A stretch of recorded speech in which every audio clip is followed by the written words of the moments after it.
Bismillahirrahmanirrahim. Assalamualaikum warahmatullahi wabarakatuh. Halo anak-anak, bagaimana kabarnya hari ini? Semoga semuanya sehat selalu ya.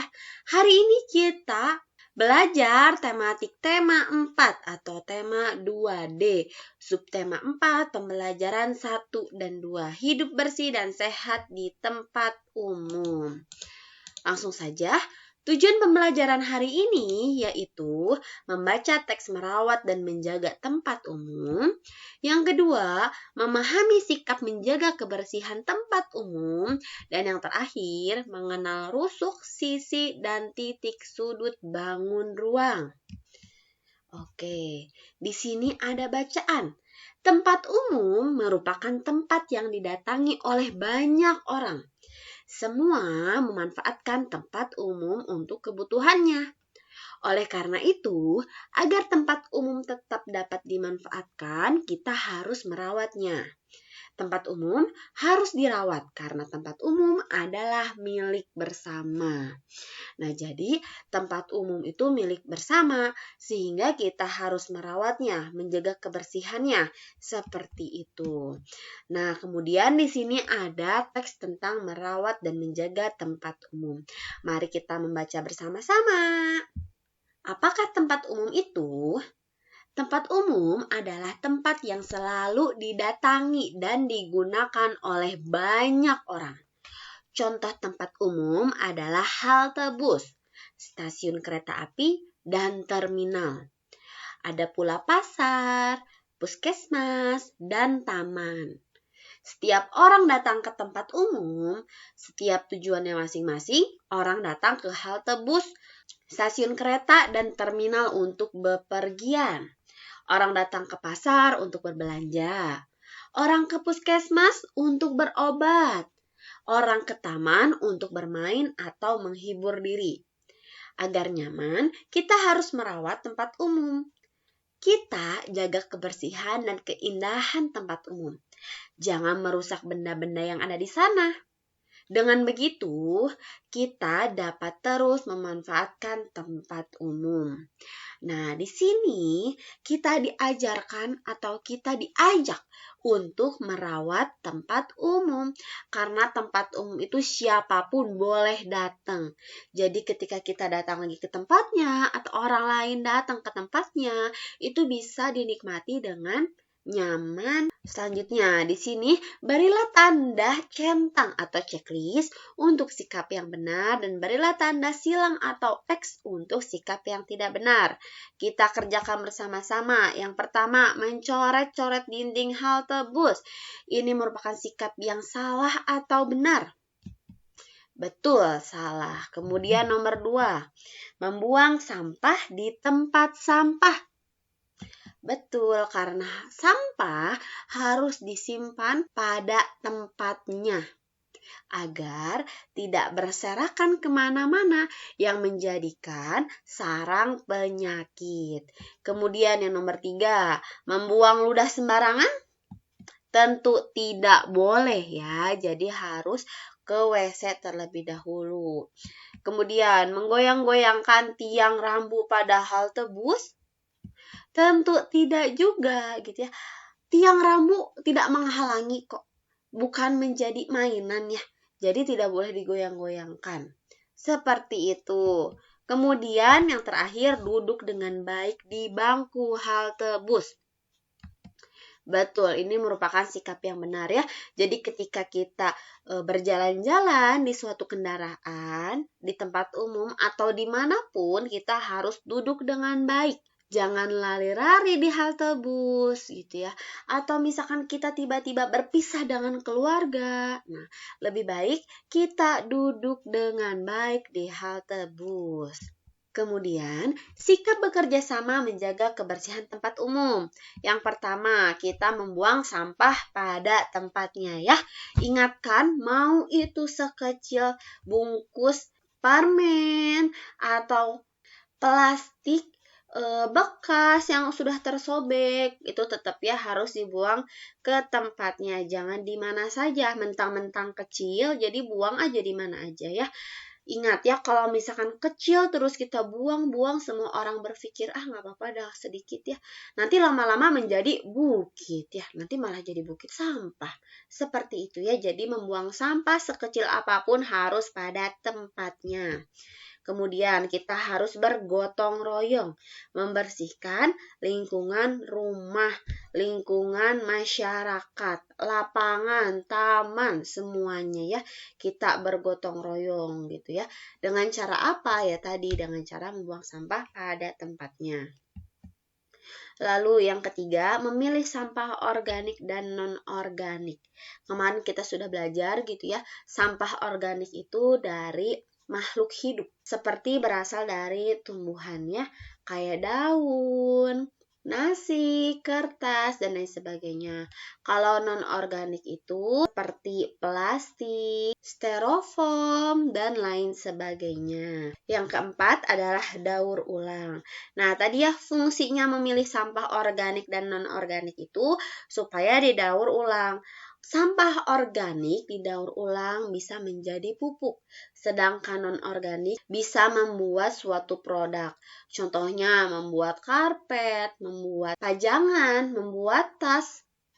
Coba lihat di sini. Ini balok atau kubus ya?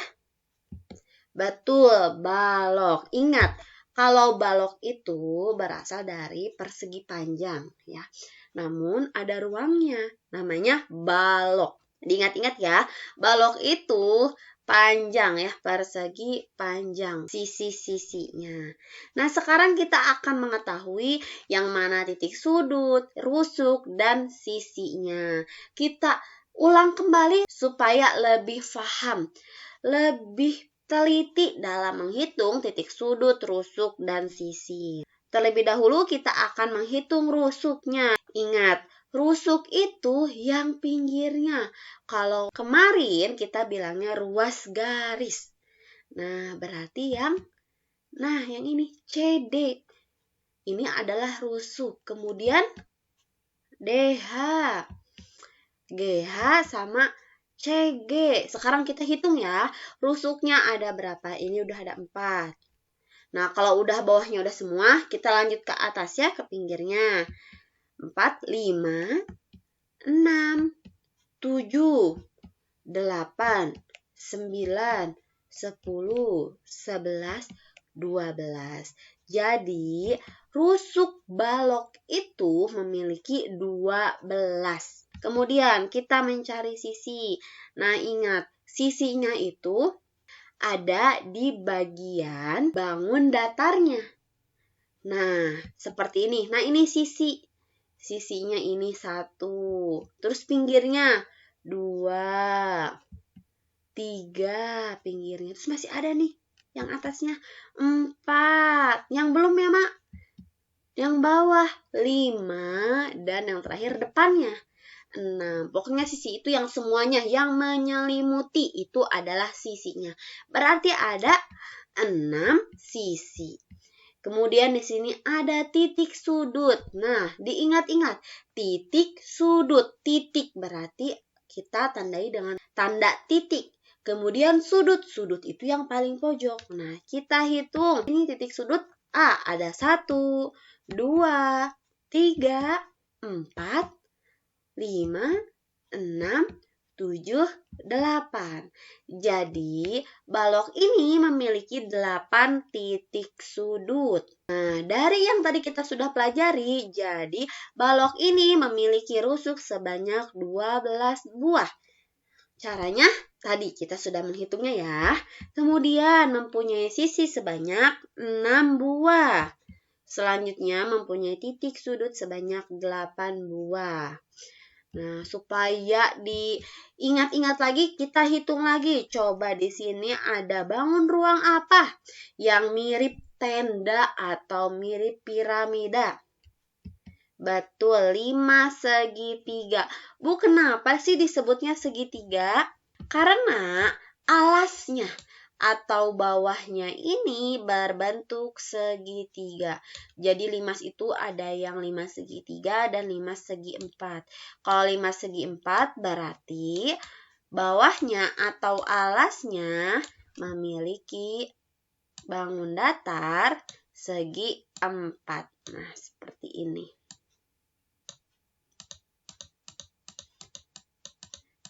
Nah, seperti ini ya yang membedakan namanya 5 segi 3 dan 5 segi 4.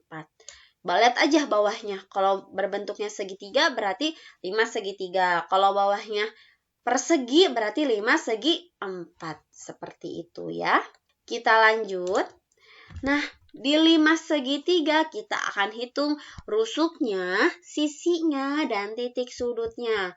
Terlebih dahulu kita akan menghitung rusuknya. Seperti tadi, rusuk itu adalah ruas garis. Pinggir-pinggirnya kita hitung bersama-sama. 1, 2, 3, 4, 5, dan 6. Jadi memiliki 6 rusuk 5 segitiga. Lanjut, ada sisi. Ingat, sisi itu bidang atau yang menyelimuti. Jadi pinggir-pinggirnya ya. Nah, ini ada 1, 2, 3, dan jangan lupa di depannya 4. Jadi 5 segi 4 memiliki 4 sisi. Kemudian ada titik sudut. Ingat, titik sudut adalah titik, kita tandain titik sudut yang di pojok. Kita hitung 1, 2, 3, 4. Jadi titik sudut 5 segi 4 memiliki 4. Seperti itu. Dapat kita simpulkan bahwa 5 segitiga mempunyai rusuk sebanyak 6 buah, mempunyai sisi sebanyak 4 buah, dan mempunyai titik sudut sebanyak 4 buah. Ada tugas yang harus kalian kerjakan. Silahkan buka halaman 125. Di sana tuliskan rusuk, sisi, dan titik sudut bangun ruang. Kumpulkan di Google Classroom dengan tepat waktu. Terima kasih semuanya. Semoga semuanya sehat selalu dan tetap semangat belajarnya ya. Cukup sekian dari Ibu. Wassalamualaikum warahmatullahi wabarakatuh. Sampai jumpa.